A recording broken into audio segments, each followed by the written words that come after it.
സ്നേഹം തന്നോരിൻ പ്രിയരെ, ദേഹം വെടിയും നേരത്ത് മിശിഹാ തന്നുടെ നാമത്തിൽ നന്ദി പറഞ്ഞു മടങ്ങട്ടെ. നന്ദി പറഞ്ഞു മടങ്ങട്ടെ.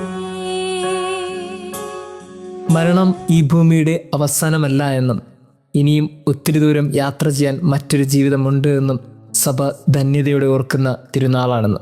സകല ആത്മാക്കളുടെയും തിരുനാൾ. മരിച്ചുപോയ എല്ലാ പ്രിയപ്പെട്ടവരെയും ഓർത്ത് ഹൃദയം പിടയ്ക്കുകയും കണ്ണ് നിറയുകയും അവരുടെ കുഴിമാടങ്ങൾക്കടുത്ത് നിൽക്കുമ്പോൾ നമ്മുടെയൊക്കെ നഷ്ടങ്ങൾ ശൂന്യതയായി ഇപ്പോഴും ബാക്കി നിൽക്കുന്ന ഒരു തിരുനാളിൻ്റെ ഓർമ്മപ്പെടുത്തലാണ് സകല ആത്മാക്കളുടെയും തിരുനാൾ. മരണം എപ്പോഴും ധന്യതയോടെ ഓർക്കുന്നത് സഭയുടെ പഠനത്തിലും പാരമ്പര്യത്തിലുമാണ്.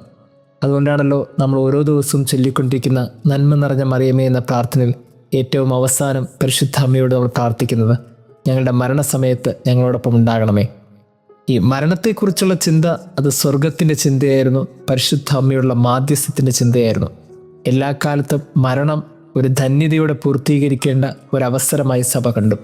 അതുകൊണ്ടാണ് വിശ്വാസ പ്രമാണത്തിലും ദൈവത്തിൻ്റെയും ദൈവജനത്തിൻ്റെ മുമ്പിൽ നിന്ന് വിളിച്ചു പറയുന്നത്, പുനരുത്ഥാനത്തിലും നിത്യജീവനിലും ഞാൻ വിശ്വസിക്കുന്നു.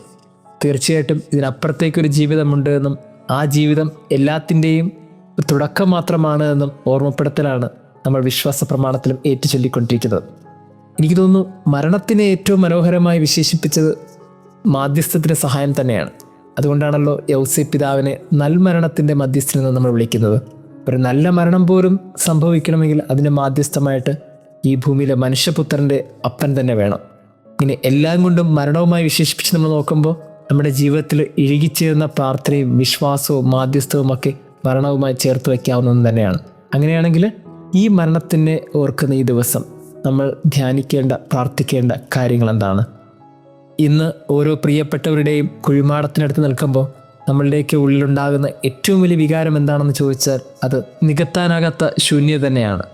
ദേവാലയത്തിൽ വിശ്വാസം പഠിപ്പിച്ച അമ്മയും ഒരായുസ് മുഴുവൻ ഓടി നടന്ന അച്ഛൻ്റെയോ പ്രാണനോളം സ്നേഹിച്ച സന്തോഷവും വാത്സല്യത്തിലും കൂടെ നിന്ന സഹോദരങ്ങളുടെയോ നൊന്തു പ്രസവിച്ച മകൻ്റെയോ മകളുടെയോ കർമ്മം കൊണ്ട് ജീവനായി മാറിയ ഒരു സുഹൃത്തിൻ്റെയോ കല്ലറയുടെ മുമ്പിൽ നിൽക്കുമ്പോൾ എങ്ങനെയാണ് ആ മരണം ഒരു ശൂന്യത അല്ലാതാകുന്നത്?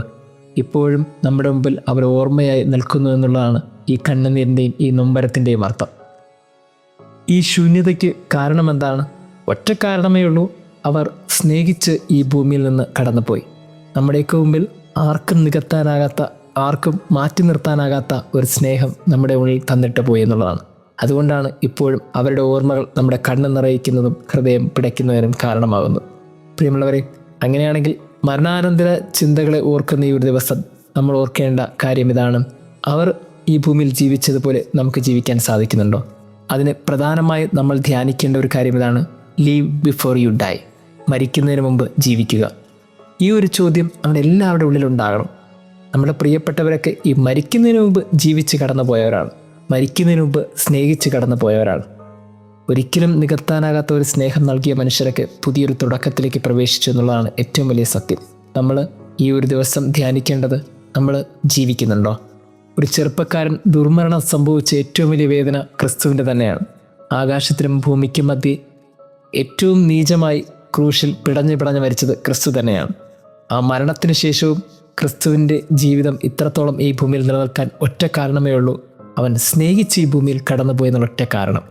കണ്ടുമുട്ടിയ മനുഷ്യരിലും അകന്നുന്ന മനുഷ്യരിലും കുറ്റം വിധിച്ച മനുഷ്യരുടെയൊക്കെ ഉള്ളിൽ സ്നേഹം വിതച്ചിട്ട് കടന്നുപോയി. അങ്ങനെ ജീവിച്ച് കടന്നുപോയ ക്രിസ്തുവിനെ ഇന്നും ഈ ഭൂമി ഓർക്കുന്നുണ്ട്. മരണത്തിന് ശേഷവും ഒരാൾക്ക് ഈ ഭൂമിയിൽ ശൂന്യത നികത്താനാകുന്നത് അത് സ്നേഹിച്ച് കടന്നുപോയതിൻ്റെ ഒറ്റ കാരണമാണ്. രണ്ടാമതായിട്ട്, ഈ കടന്നുപോയ ജീവിതത്തിനിടയിൽ നമ്മൾ ശ്രദ്ധിക്കേണ്ട ഒരു കാര്യം, വെറുതെ അങ്ങ് സ്നേഹിച്ച് കടന്നു പോകരുത്, മറിച്ച് ശാന്തതയോടെ കടന്നു പോകണം. അലക്സാണ്ടർ ചക്രവർത്തിയെക്കുറിച്ച് പറയുന്നൊരു കാര്യമുണ്ടല്ലോ, ഈ മരണത്തിൻ്റെ സമയത്ത് അദ്ദേഹം ആവശ്യപ്പെട്ട ഒരു കാര്യം ഇത്രയേ ഉള്ളൂ: എൻ്റെ മൃതശരീരം നിങ്ങൾ കരങ്ങൾ വിരിച്ചു വേണം ഈ ഭൂമിയിൽ നിന്ന് കൊണ്ടുപോകേണ്ടത്. ഒറ്റ കാരണം ഇത്രയേ ഉള്ളൂ: എല്ലാം കീഴടക്കി എന്ന് പറയുന്ന എനിക്ക് ഈ ഭൂമിയിൽ ഒന്നും തന്നെ എന്നെ തടസ്സപ്പെടുത്തുന്നില്ല. എല്ലാം കീഴടക്കിയെന്ന് ലോകം അവകാശപ്പെടുമ്പോഴും ഇതൊന്നും എൻ്റെ സ്വന്തവുമല്ല, ഞാനൊന്നും കൊണ്ടും പോകുന്നില്ല. ഈ ഒന്നും നമ്മളെ ബാരിയർ ആകാതിരിക്കുക എന്നുള്ളത് ഏറ്റവും പ്രധാനപ്പെട്ട ഒരു കാര്യമാണ്. ഈ ഭൂമിയിലെ ബന്ധങ്ങളെയോ സ്നേഹങ്ങളെയോ മനുഷ്യരെയൊക്കെ ഈ മാറ്റി നിർത്തി അതൊക്കെ ഒരു ബന്ധനങ്ങളാക്കി ഈ ഭൂമിയിൽ നിന്ന് കടന്നു പോകാൻ വിളിക്കപ്പെട്ടവരല്ല നമ്മൾ. മറിച്ച് വളരെ ശാന്തതയോടെ ഈ ഭൂമിയിൽ കരങ്ങൾ വിരിച്ച് പോകേണ്ട ഒരു നിഷ്കളങ്കമായ ഒരു മരണം നമുക്കുണ്ടാകണം. അതുകൊണ്ട് ഒരു ബന്ധങ്ങളെയോ ഒരു സ്നേഹങ്ങളെയോ നഷ്ടപ്പെടുത്താതെ സൂക്ഷിക്കുന്നു എന്നൊരു ഉറപ്പ് കൂടി നമ്മൾ ഈ ഭൂമിയിൽ വരുത്തേണ്ടതുണ്ട്. അങ്ങനെ ശാന്തതയോടെ കടന്നുപോയ ഒരാളാണല്ലോ അസീസിയിലെ ഫ്രാൻസിസ്. അസീസിയിലെ ഫ്രാൻസിസ് മരണക്കിടക്കയിൽ കിടക്കുമ്പോൾ തൻ്റെ പ്രിയപ്പെട്ടവരോട് പറഞ്ഞൊരു കാര്യം ഇതാണ്: നമുക്കിനി ഒന്നേന്ന് തുടങ്ങാം. എനിക്ക് തോന്നുന്നു ഈ ഭൂമിയിൽ മരണത്തെക്കുറിച്ചൊരു നല്ലൊരു സ്പിരിച്വാലിറ്റി പറഞ്ഞു കൊടുത്തത് അസീസിയിലെ ഫ്രാൻസിസ് ആണ്. ഒരാൾ മരണത്തിൻ്റെ സമയത്ത് പോലും ഒന്നേന്ന് തുടങ്ങാമെന്ന് പറയാൻ കാര്യം എന്താണ്? കാര്യം ഇത്രത്തോളം ജീവിച്ചൊരു സ്നേഹത്തിൻ്റെ കഥ, ഇത്രത്തോളം ജീവിച്ചൊരു ശാന്തതയുടെ കഥ അദ്ദേഹത്തിൻ്റെ ജീവിതത്തിൽ ഉണ്ടായിരിക്കുമ്പോൾ ഇനിയൊരു പുതിയ തുടക്കമുണ്ട്. അങ്ങനെയാണ് ഓരോ ക്രൈസ്തവ ജീവിതവും ഓരോ മനുഷ്യരുടെ ജീവിതവും ആരംഭിക്കേണ്ടത്. ഈ ഭൂമിയിലെ സ്നേഹത്തിൻ്റെ ജീവിതം ജീവിച്ച്, ഈ ഭൂമിയിൽ ശാന്തത നിറഞ്ഞ ജീവിതം ജീവിച്ച് മരണപ്പെടുന്ന ഓരോരുത്തർക്കും പിന്നീട് പുതിയൊരു തുടക്കമാണ്. ഒരു ഗ്രീക്ക് ചിന്ത ഇങ്ങനെയുണ്ട്: മനുഷ്യർ നടന്നു പോകുമ്പോൾ ഈ നൂൽപ്പാലത്തിലൂടെയാണത്രേ സ്വർഗത്തിലൂടെ നടന്നു പോകുന്നത്. ആരൊക്കെയാണോ ഭാരത്തോടുകൂടി ഈ ഭൂമിയിൽ നിന്ന് സ്വർഗത്തിലേക്ക് ആ നൂൽപ്പാലത്തിലൂടെ നടക്കുന്നത്, അവർ വീണു പോകും. അപ്പോൾ ഭാരങ്ങളൊക്കെ ഇല്ലാതെ വേണം അവർ സ്വർഗത്തിലേക്ക് കടക്കാൻ. എനിക്ക് തോന്നുന്നു വളരെ ക്രൈസ്തവ ചിന്തയോട് ചേർത്ത് വയ്ക്കാവുന്നൊരു ചിന്ത തന്നെയാണിത്.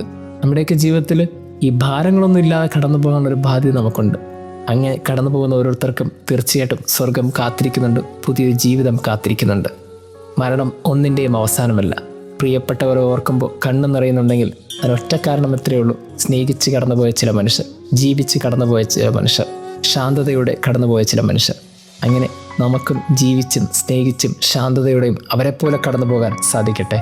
ദൈവം നമ്മെ അനുഗ്രഹിക്കട്ടെ. ഒടുവിലെ യാത്രയ്ക്കായി ഇന്ന് പ്രിയജനമേ ഞാൻ പോകുന്നു. മെഴുതിരിയേന്തും മാലാഖ മരണരഥത്തിൽ വന്നെത്തി. ഒടുവിലെ യാത്രയ്ക്കായി ഇന്ന് പ്രിയജനമേ ഞാൻ പോകുന്നു. മെഴുതിരി